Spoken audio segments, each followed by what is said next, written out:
अरे साइड तो दिया साइड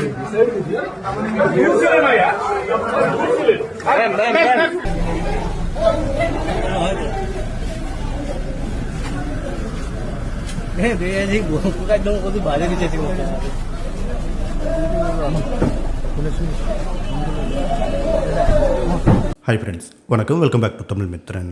படங்களில் நடிக்கிறது மட்டும் இல்லாமல் பல பொருட்களை விளம்பரம் பண்ணுறது, பல நிறுவனங்களுடைய திறப்பு விழாக்களில் கலந்துக்கிறது, நிறுவனங்களுடைய சிறப்பு விழாக்களில் கலந்துக்கிறது அப்படின்னு சினிமா பிரபலங்கள் பலரும் அதன் மூலமாக பணம் சம்பாதிச்சுட்டு வராங்க.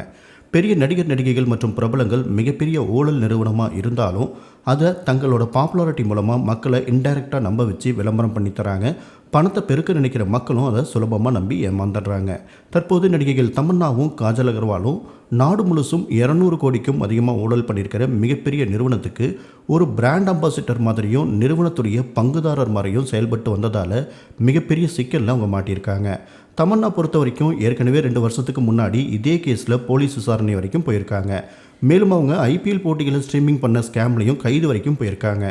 இதை தொடர்ந்து தற்போது கிரிப்டோ கரன்சியில் முதலீடு பண்ணால் சக்க லாபம் பார்க்கலாம் அப்படின்னு ஆசை வார்த்தை சொல்லி பாண்டிச்சேரியில் மட்டும் 10 பேர்கிட்ட சுமார் 2 கோடியே 40 லட்ச ரூபா மோசடி பண்ணப்பட்டிருக்கு. பாதிக்கப்பட்டவங்க இது தொடர்பாக பாண்டிச்சேரி சைபர் கிரைம் போலீஸில் புகார் கொடுத்துருக்காங்க. அசோகன் அப்படிங்கிற ரிட்டையர்ட் கவர்மெண்ட் ஆஃபீஸர் ஒருத்தர் கொடுத்த புகாரின் அடிப்படையில் தமன்னாவையும் காஜல் அகர்வாலையும் ஈடியிலிருந்து விசாரணைக்கு வர சொல்லியிருக்காங்க. கிரிப்டோ கரன்சி மோசடி கும்பல் கோயம்புத்தூரை கேபிட்டலாக வச்சு செயல்பட்டு வந்திருக்காங்க. இந்த மோசடி நிறுவனத்துடைய தொடக்க விழாவில் நடிகை தமன்னா உள்ளிட்ட திரைப்பரபலங்கள், தொழிலதிபர்கள் அப்படின்னு பலரும் கலந்துட்டு இருந்திருக்காங்க.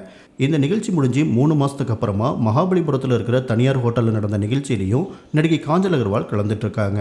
அதுக்கப்புறமா மும்பையில் பிரம்மாண்டமான கப்பலில் மிகப்பெரிய விழாவை நடத்தியிருக்காங்க.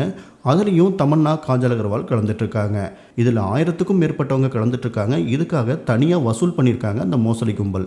இவங்க மேலே நாடு முழுசும், அதாவது டெல்லி, ஒரிசா, மகாராஷ்டிரா, கோயம்புத்தூர், பெங்களூரு, பாண்டிச்சேரி, கேரளா, ஆந்திரா, திருப்பூர், விழுப்புரம் அப்படின்னு பல இடங்களில் புகார் கொடுக்கப்பட்டிருக்கு. இந்த மோசடி கும்பல் மக்கள்கிட்ட இருந்து பேங்க் அக்கௌண்ட்டை இன்டர்நெட் மூலமாக பணத்தை திருடுற கும்பலுக்கு கொடுத்தும் உதவி பண்ணியிருக்காங்க அப்படிங்கிறது இதுவரைக்கும் நடந்த விசாரணையில் கண்டுபிடிக்கப்பட்டிருக்கு. இந்த வழக்கில் இதுவரைக்கும் மோசடி கும்பலை சேர்ந்த இம்ரான் பாஷா உள்ளிட்ட 3 பேர் கைது செய்யப்பட்டிருக்காங்க. தற்போது விசாரணையுடைய ஒரு பகுதியாக நடிகைகள் தமன்னா கிட்டையும் காஜல் அகர்வால் கிட்டையும் விசாரணை நடத்த முடிவு பண்ணி சம்மன் அனுப்பி வச்சிருக்காங்க. நாடு முழுசும் மிகப்பெரிய ஸ்கேம் பண்ண ஒரு நிறுவனத்துக்கு 2 நடிகைகளும் ஒரு பிராண்ட் அம்பாசிடர் மாதிரியும் தாங்களே அந்த நிறுவனத்தை நடத்துகிற மாதிரியும் அத்தனை ஈவெண்ட்லையும் கலந்துட்டுருக்காங்க. இதனால் இவங்களுக்கும் இந்த நிறுவனத்துக்கும் என்ன தொடர்பு, இவங்களும் சைலண்ட் பார்ட்னர்ஸாக இருக்காங்களா, ப்ரொமோஷன் பண்ணுறதுக்கு இவங்க எவ்வளோ பணம் வாங்கியிருக்காங்க அப்படிங்கிற சந்தேகத்தின் அடிப்படையில் விசாரணை நடத்திட்டு இருக்காங்க.